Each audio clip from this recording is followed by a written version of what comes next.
La rébellion avortée du redoutable bataillon Wagner en Russie. S'agit-il d'une tentative de renversement où les intrigues et les revirements politiques auraient fait trembler les fondations du pays, comme voudraient finalement bien nous faire croire nos médias nationaux, médias français, médias européens, ou au contraire, s'agit-il plutôt, et peut-être, d'un superbe contre-feu des Russes pour se rapprocher un peu plus près des étoiles, non, de Kiev. C'est assez difficile d'y voir clair, mais on va essayer de se faire un avis en parlant dans cette vidéo.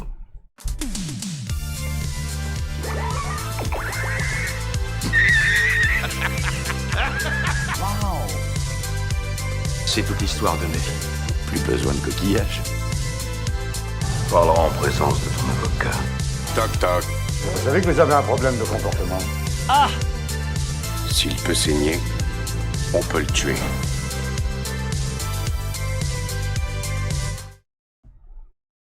Bonjour à tous, bienvenue sur la TV 42. Je suis Dose Geek, vous regardez la Dose de Geek sur YouTube, sur la TV 42. Je suis dans l'abri 42. Bienvenue à tous, merci à tous de liker, de partager nos vidéos. Et évidemment, bienvenue aux nouveaux arrivants dans l'abri 42. Alors, vous allez me dire, oui, la vidéo d'aujourd'hui, le sujet d'aujourd'hui, c'est pas très geek, c'est pas très numérique, c'est pas très high-tech, c'est pas très divertissant, c'est pas très science-fiction, entertain, etc. Non, évidemment, mais j'ai voulu en parler parce que c'est quelque chose d'assez chaud. Ça s'est passé le week-end dernier. Autour là on est mardi 27, ça s'est passé vendredi dernier, samedi dernier, en plein week-end.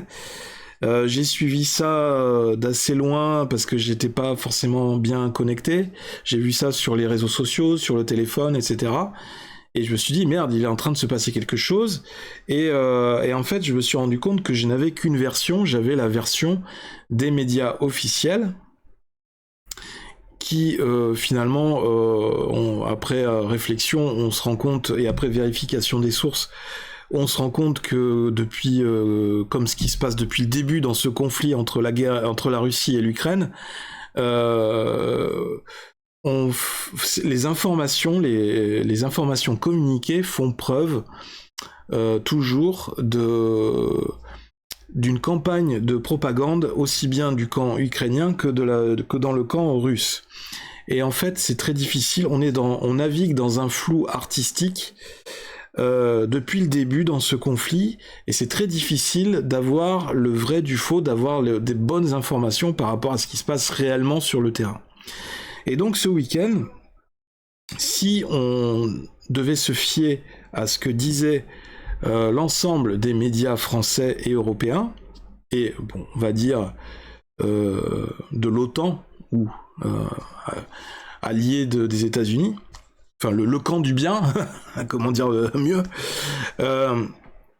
eh bien si on devait les écouter, si on devait croire leur version, le bataillon Wagner ou l'armée Wagner, c'est-à-dire cette milice, cette armée privée russe qui a été recrutée par Vladimir Poutine, par l'armée russe, pour gagner du terrain, pour avancer à n'importe quel prix en terrain ukrainien, eh bien cette armée de mercenaires, qui n'est pas très reluisante, qui a commis déjà beaucoup de méfaits, beaucoup de crimes par le passé, se serait rebellée ce week-end contre l'armée russe, contre le pouvoir en place, pour diverses raisons, et notamment le fait que donc le général Prigojine, qui est le dirigeant de cette armée de mercenaires, aurait avancé le fait que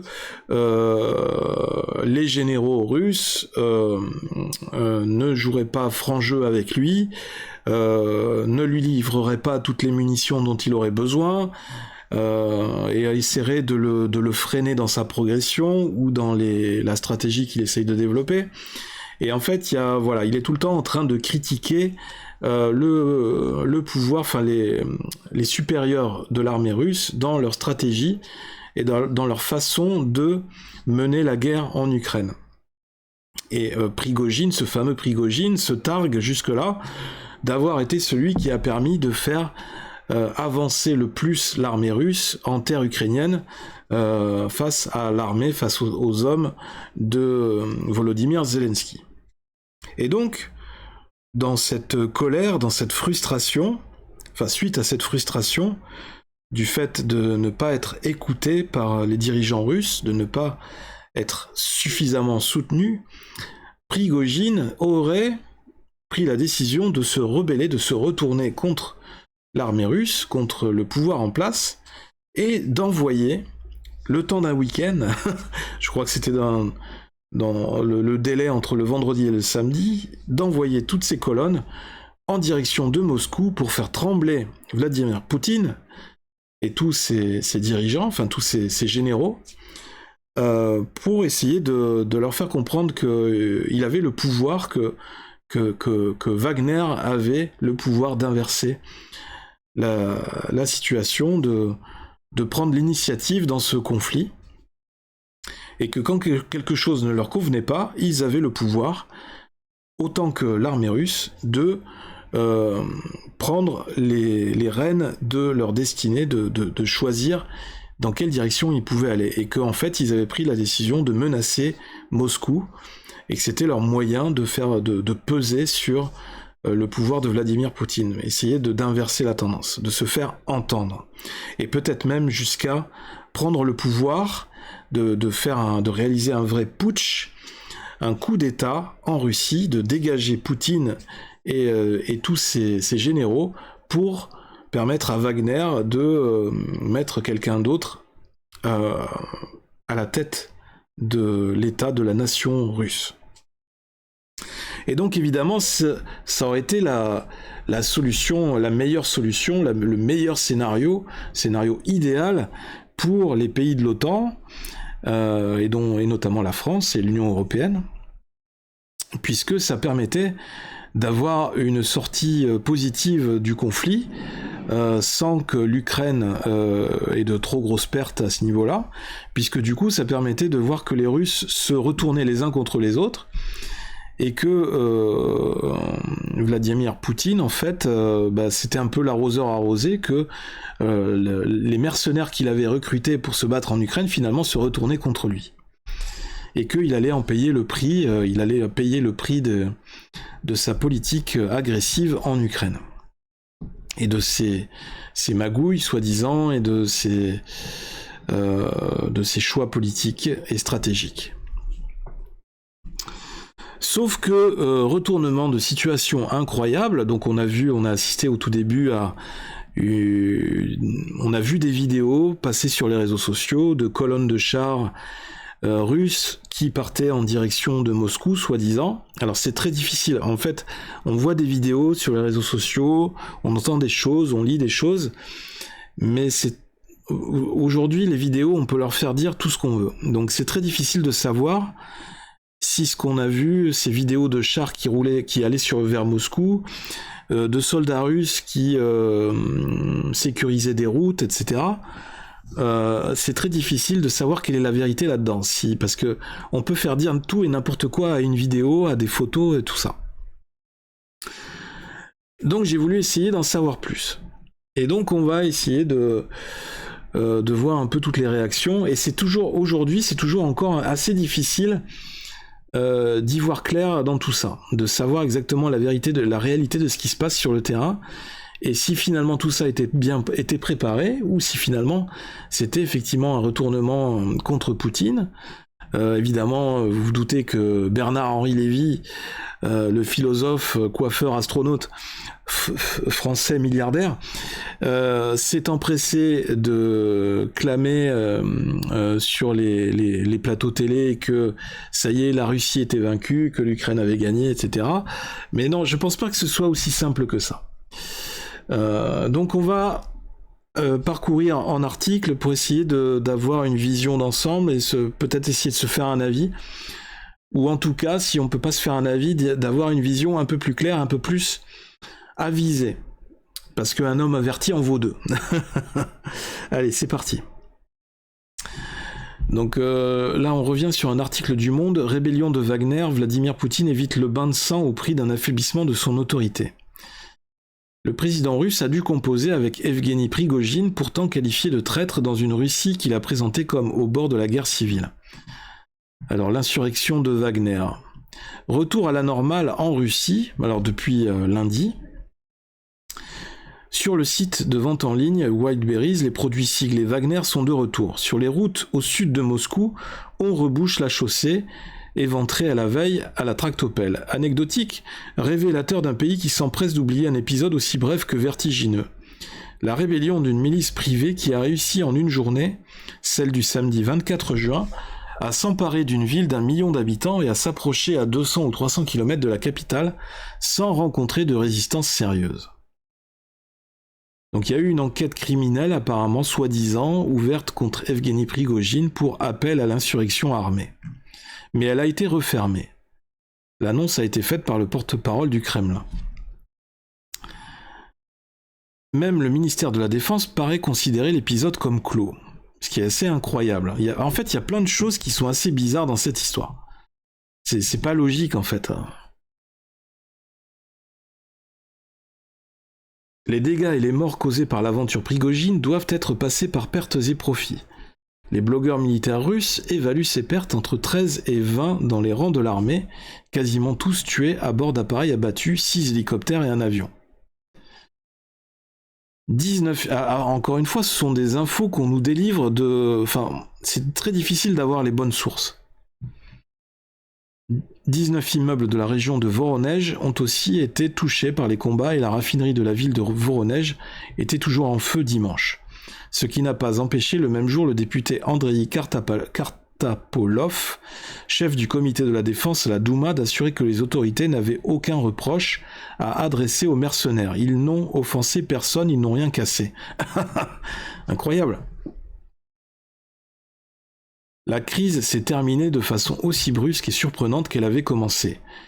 Mais sera-t-elle oubliée si facilement ? À Rostov-sur-le-Don, épicentre de la crise, la vie a aussi repris son cours. Samedi soir, les combattants de Wagner et les blindés qu'ils avaient déployés en ville ont commencé à partir sous les acclamations des habitants. Mélange de soulagement de voir le bain de sang évité et d'adhésion au discours anti-élite d'Evgeny Prigojine. Le Kremlin ne manquera pas de remarquer cette affection témoignée aux putschistes par une partie de la population.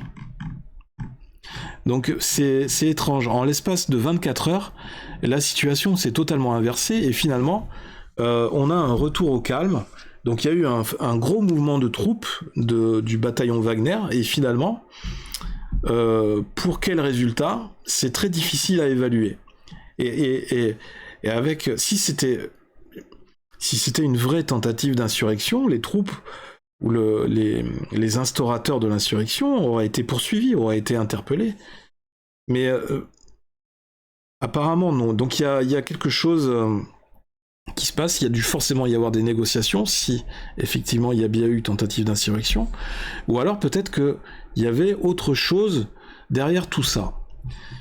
Alors effectivement, il y a eu des théories, des hypothèses qui ont émergé sur les réseaux sociaux, dont notamment François Asselineau qui a émis l'idée que peut-être que ce serait une belle manipulation de l'information. Poutine affaibli ou renforcé. Selon les Américains et l'OTAN, Poutine serait très affaibli par la mutinerie avortée de Prigojine. Et si c'était l'inverse finalement ? À ce stade, il semble s'être débarrassé de Prigojine, avoir forcé les soldats de Wagner à intégrer l'armée régulière. Rébellion de Wagner. La Chine et la Corée du Nord apportent leur soutien à Vladimir Poutine. Avoir reçu le soutien immédiat des dirigeants de tous ses plus puissants alliés, la Turquie, Loukachenko pour la Biélorussie, Xi Jinping la Chine, Tokayev, je sais pas ce que c'est, Kim Jong-un la Corée du Nord, Maduro, sans oublier le chef tchétchène Kadyrov qui avait déjà lancé ses troupes vers Rostov pour y mater Prigojine et ses mercenaires. Enfin, Poutine apparaît aux yeux des Russes et du monde comme ayant surmonté avec sang-froid et en moins de 24 heures l'apparente tentative de putsch. Il a reçu le soutien immédiat des deux assemblées, la chambre basse, la Douma, et la chambre haute, le Conseil de la Fédération. Les chefs des deux chambres du Parlement appellent à soutenir Poutine. Aucune voix dissonante ni aucun soutien à Prigojine n'est apparu dans l'armée régulière, ni chez les généraux, ni chez les soldats. Il a reçu le soutien immédiat de Kirill II, patriarche de toutes les Russies. Tout est resté calme sur l'immense territoire russe, zéro manifestation. C'est intéressant. Contrairement aux affirmations péremptoires des experts bidons invités sur LCI ou BFM TV, qui se démasquent comme n'étant que des propagandistes de l'otano-ukraino-américanisme, on ne voit nulle part. Alors, je vous rassure, je ne prends parti dans aucun des camps. Pour moi, il n'y a pas de camp du bien ni de camp du mal. Pour moi, il y a des criminels de guerre des deux côtés. Une guerre, ça n'est jamais quelque chose de bien, quelque chose de positif. Ce n'est pas ça qui fait avancer les choses pour les populations, pour les peuples. Et je serais plutôt du genre à penser, ma façon de voir les choses, c'est que cette guerre, elle n'a pas été déclenchée que par la Russie. Pour moi, une guerre, ça se déclenche à deux. Il y a bien eu, les torts sont partagés dans les deux camps, des deux côtés. On ne voit nulle part la chute tant désirée de Poutine, pas plus que les débuts d'une guerre civile. Alors évidemment, dans les médias habituels, on a eu droit, je pense que nous assistons au dernier jour de Vladimir Poutine en tant que président de la Russie. Effectivement, une déclaration d'une journaliste opposante russe. Au total, Poutine semble surmonter cette mutinerie avec autant d'aisance et de rapidité qu'il a surmonté les 7 ou 8 cancers. La paranoïa et les maladies de Parkinson et d'Alzheimer que lui ont diagnostiqué les experts médicaux occidentaux depuis 16 mois. Il est toujours là. Effectivement, ils nous l'ont annoncé à plusieurs reprises depuis 2 ans, comme au bord de la mort, il avait des problèmes de santé, il tiendrait pas l'hiver, enfin plein de choses. Même s'il est trop tôt pour tirer des conclusions, il faut noter qu'un putsch raté a souvent pour effet de renforcer le dirigeant qui l'a surmonté. Exemple, le coup d'état raté de l'armée de terre c'était en Malaisie ou en Indonésie, contre Sukarno, le 17 octobre 1952, lui a permis de rester président jusqu'en 1966. Le putsch des généraux d'Alger du 21 avril 1961 a eu l'effet exactement inverse à celui espéré par les conjurés. Il a renforcé le pouvoir de De Gaulle, hâté l'indépendance de l'Algérie, suscité l'élection du président de la République au suffrage universel. Les coups d'État ratés, le roi du Maroc, en Espagne, ok.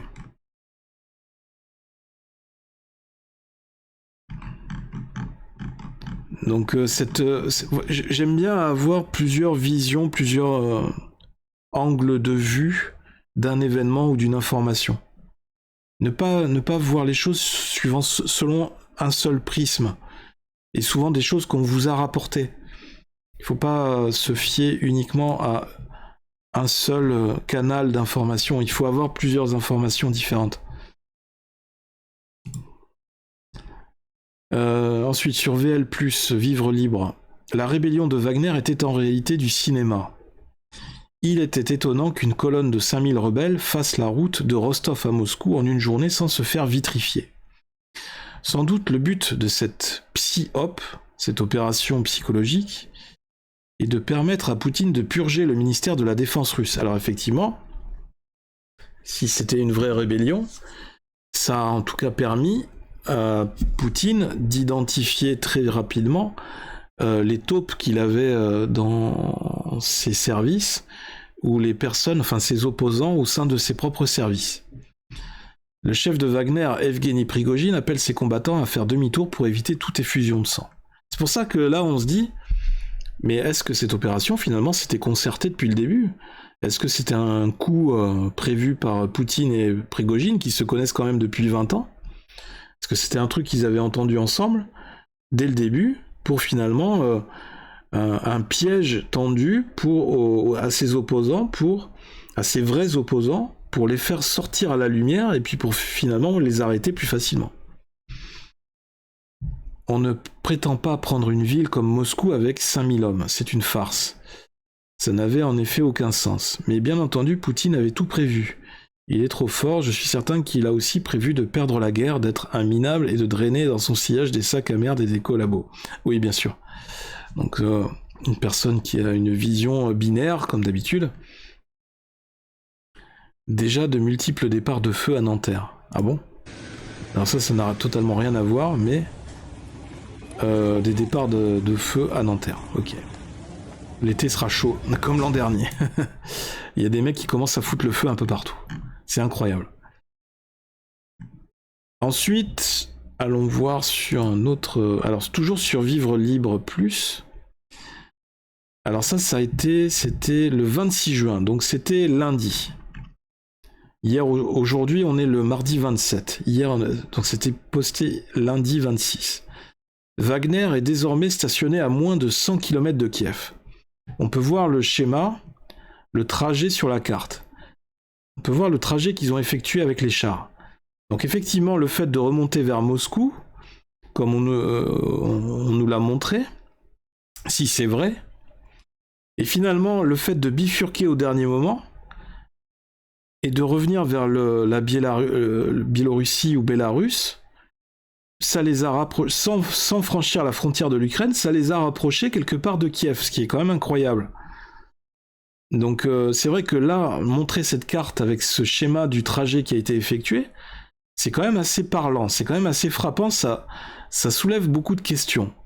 Et c'est là qu'on se dit, mais est-ce que c'était vraiment une rébellion ? Ou est-ce que c'était pas plutôt un coup préparé, une rébellion déguisée, pour dissimuler le fait qu'il y avait quand même... ce qui était lancé, c'était un déplacement de troupes pour se rapprocher subtilement de Kiev, sans que les forces de l'OTAN se rendent compte de quelque chose. Puisqu'évidemment, publiquement, les forces de l'OTAN et les pays européens se sont empressés de crier devant les projecteurs, ah, vous voyez, la Russie est en train de s'effondrer, ils doivent faire face à un putsch, donc la guerre contre la Russie est terminée. Poutine est mort. Mais finalement, peut-être que c'est pas le cas. Poutine savait que Prigojine préparait quelque chose au moins 48 heures à l'avance, mais ne l'a pas arrêté. Poutine a éliminé les personnalités déloyales et la négociation a été annoncée 1 heure après la reprise de la contre-offensive par l'Ukraine. Vous pensez toujours qu'il s'agissait d'un coup d'État. Quand je vois ce schéma, c'est une bonne question.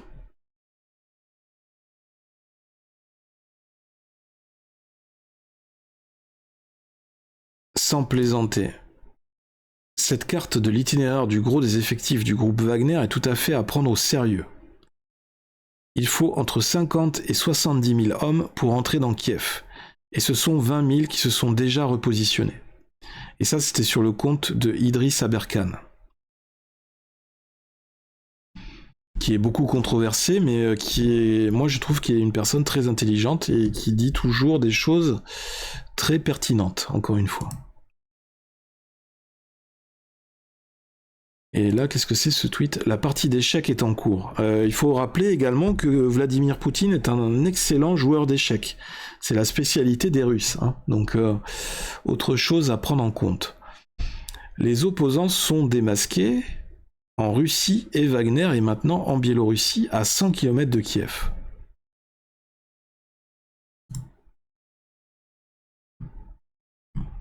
Il faudrait être aveugle ou de mauvaise foi pour ne pas le voir.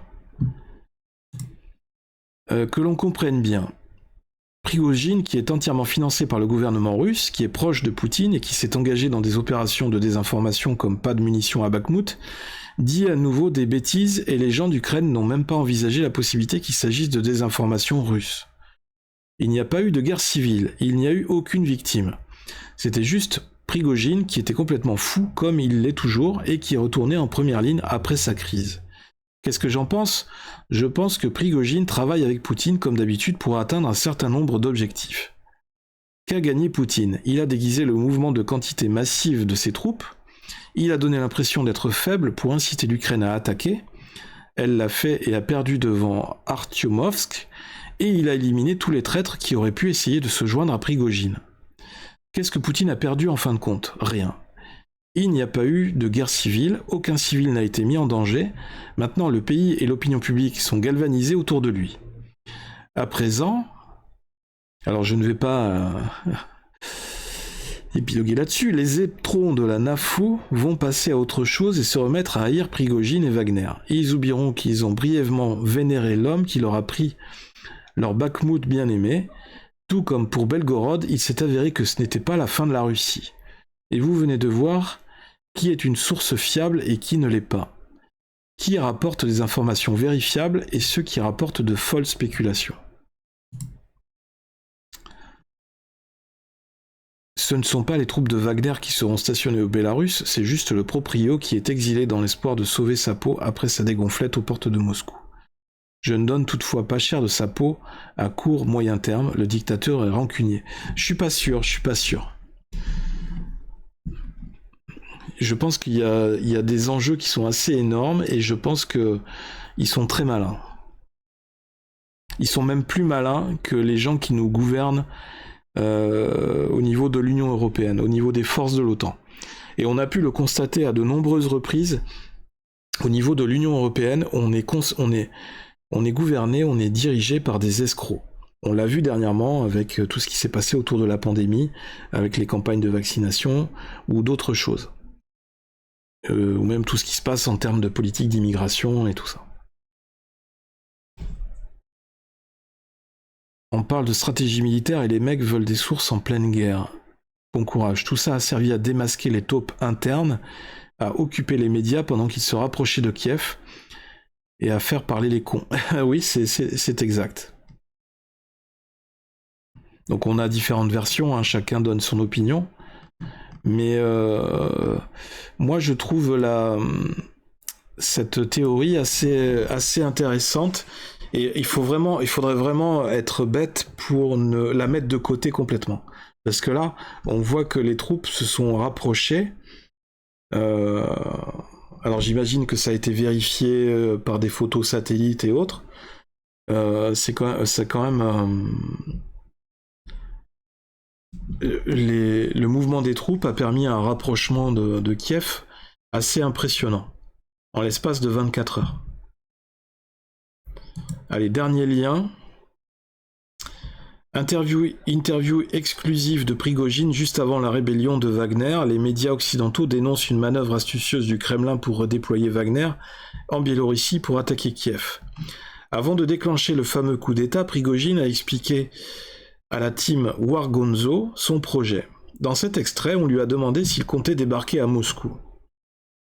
Alors Prigojine dit, alors les vidéos elles sont en dessous. Si vous voulez, je mettrai les liens des Twitter dans les commentaires de la vidéo. Vous pourrez retourner sur ces liens et juger par vous-même. Mon intention, c'est pas de vous convaincre qui est méchant, qui est gentil. Non, c'est pas ça. C'est de vous donner différentes versions et de vous inciter à multiplier vos sources d'informations et essayer d'aller vérifier les choses et d'essayer d'étudier différentes hypothèses et qui paraissent et différentes logiques de situation. Parce que vous allez voir que quand on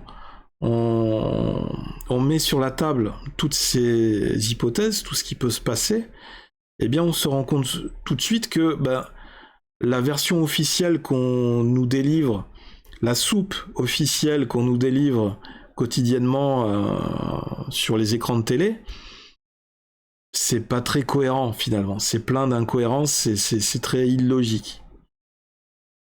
Et finalement, c'est pour endormir les gens encore une fois et pour leur dire restez calme, vous inquiétez pas, on gère. Mais non, c'est pas aussi simple que ça. Avant de déclencher le fameux coup d'État, Prigojine a expliqué son projet. Dans cet extrait, on lui a demandé s'il comptait débarquer à Moscou. Aller jusqu'à Moscou, ça ne m'a même pas traversé l'esprit. Dans la seconde vidéo, les images du camp Wagner filmées le lendemain de la soi-disant attaque aux missiles russes ayant massacré des soldats Wagner. Tout ça par le journaliste accrédité qui suit Wagner depuis 1 an. PS, je publierai prochainement un thread sur ce thriller épique. L'ancien chef d'état-major britannique, le général Richard Dannatt, a déclaré dans une interview à Sky News qu'il craignait que les combattants Yevgeny Prigojine et Wagner PMC ne partent pour la Biélorussie après une tentative de rébellion en Russie. Donc même certains généraux, certains officiers de l'état-major britannique avaient envisagé cette piste. Il est possible que la Russie utilise le groupe Wagner pour tenter de capturer à nouveau Kiev, a déclaré le général sur son site internet. Donc là, je peux vous montrer les vidéos. Боеприпасы вам не дают, потому что вы можете там пушки чуть ли не на Москву развернуть, пойти там Кремль штурмовать и так далее. Ну, такие опасения, они насколько беспочвенны вообще? Пойдем ли мы на Москву? Ну, вот они говорят, ну как они, вот типа оправдывают, якобы, вот нельзя, ЧВК... Par contre, là, je peux pas vous donner la traduction, je ne parle pas russe. Donc, je ne peux pas vous dire ce qui est dit, mais voilà. Vous pourrez aller voir par vous-même sur Twitter. Donc là, c'est la vidéo dans le camp de Wagner, donc... ça pourrait être filmé à n'importe quel moment. Je peux pas vous garantir que cette vidéo a été prise le temps du week-end et fait que effectivement il s'est rien passé, qu'ils n'ont pas du tout été attaqués ou quoi que ce soit. Donc la vidéo dure un peu plus de 5 minutes. Et apparemment ils ont l'air de faire le barbecue, c'est la fête, on joue aux cartes, etc. Ça a pas l'air d'être tellement la mutinerie que ça. Et ça c'est quoi ? Ça c'était une photo de Sky News. Something smells off with Wagner Mutiny Deal. Quelque chose sans mauvais avec la mutinerie, avec la négociation autour de la mutinerie de Wagner. Il y a quelque chose qui sent mauvais autour de tout ça, voilà, qui sent pas bon. Prigojine pourrait plutôt être en train de penser à une attaque sur Kiev à partir de Biélorussie. Voilà peut-être un peu l'idée en arrière-plan du projet. Quand on dit que Poutine est un joueur d'échecs, les pros OTAN nous disent qu'on est des poutinolâtres, qu'ils savourent. Alors lui, Pauline nous dit « Une attaque de Kiev me paraît peu probable, car elle nécessiterait beaucoup de troupes déjà fort occupées par ailleurs, pour un gain stratégique nul. En effet, le pouvoir politique n'est pas à Kiev comme chacun le sait. » Oui, on sait très bien que Zelensky il est caché ailleurs, mais pour la symbolique, je pense que les Russes, ils aimeraient bien prendre Kiev. Parce que c'est quand même la capitale de l'Ukraine. On apprécie les pro-OTAN qui ont spéculé comme jamais pendant un jour, faut comprendre qu'ils soient déçus de ce thriller. Il y a peut-être un peu de ménage à faire chez Loukachenko aussi, d'où la présence de Prigojine et ses bonnes à tout faire. Et en même temps, une manœuvre astucieuse pour bien ridiculiser nos médias BFM, LCI avec succès. Oui, là, ça, il faut l'admettre. Il y a fort à parier que dans les prochains mois, Kiev ne soit plus qu'un vulgaire tas de cendres. Je sais pas, pas sûr. Peut-être que ils vont se contenter de prendre la ville et ils vont essayer de préserver les bâtiments. Parce que ça a toujours été l'objectif de Poutine. L'objectif de Poutine, ça a été de rendre l'Ukraine au peuple russe et de nettoyer l'Ukraine des partisans de Zelensky qu'il jugeait justement pro-Nazi, hein, pour pas dire le mot, parce que ça pourrait être censuré par YouTube. Donc voilà un peu un état des lieux de ce qui s'est passé en à peine 3 jours. Ça va très vite. Ça s'est passé de manière très précipitée ce week-end. Je voulais revenir dessus parce que je trouve la manœuvre très intéressante. Je trouvais intéressant de pointer du doigt en fait qu'il ne fallait pas s'arrêter uniquement à la version des médias officiels, la version qu'on voudrait nous faire avaler. je trouvais justement intéressant de voir un peu au-delà, de voir l'envers du décor, de regarder la carte et d'étudier ensemble toutes les possibilités qui ont déjà été émises et qu'on voit, enfin on se rend compte au fur et à mesure de toutes ces informations, de toutes ces données, que finalement il y a de grandes probabilités dans les mois qui viennent, dans les semaines qui viennent, que on détecte finalement des mouvements militaires, et notamment de Wagner, de Biélorussie en direction de Kiev, en Ukraine. Donc en fait, qui aura raison, qui a raison dans tout ça? Eh bien je pense que l'avenir va nous le dire très vite. Peut-être que finalement, effectivement, ce n'était juste qu'une histoire de rébellion, et du coup, je suis un gros connard, comme certains d'entre vous vont le penser ou vont laisser dans les commentaires. Et alors, je ne vous permets pas de m'insulter. J'ai le droit d'avoir une façon de penser différente de la vôtre. Ce n'est pas parce qu'on pense différemment de vous que vous avez le droit d'insulter systématiquement. Le dialogue reste ouvert, on a le droit d'échanger, on a le droit de débattre. On est quand même dans un pays, dans une démocratie, où on a la liberté d'expression, la liberté de parole et la liberté de penser. Donc on a le droit d'avoir des avis divergents, on a le droit d'échanger ses avis et de discuter. Et le principe de la discussion, c'est de respecter l'opinion de la personne que l'on a en face et de l'entendre, de l'écouter et d'argumenter, de donner en retour ses propres arguments et de voir ce qu'il en ressort. Voilà. Après, libre est la personne de croire ou d'adhérer à ce qu'elle entend, ou alors de rester campé sur sa position. Il y a aucun problème. Toujours est-il que ce conflit reste très difficile à appréhender.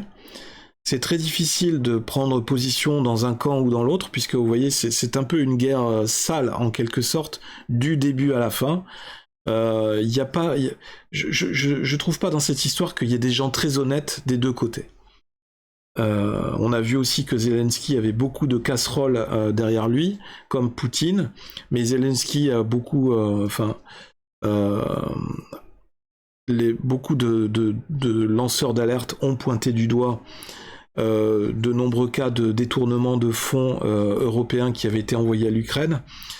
Donc voilà, et une guerre, c'est jamais une bonne chose. Donc je ne vois pas ce qui peut ressortir de positif d'une guerre.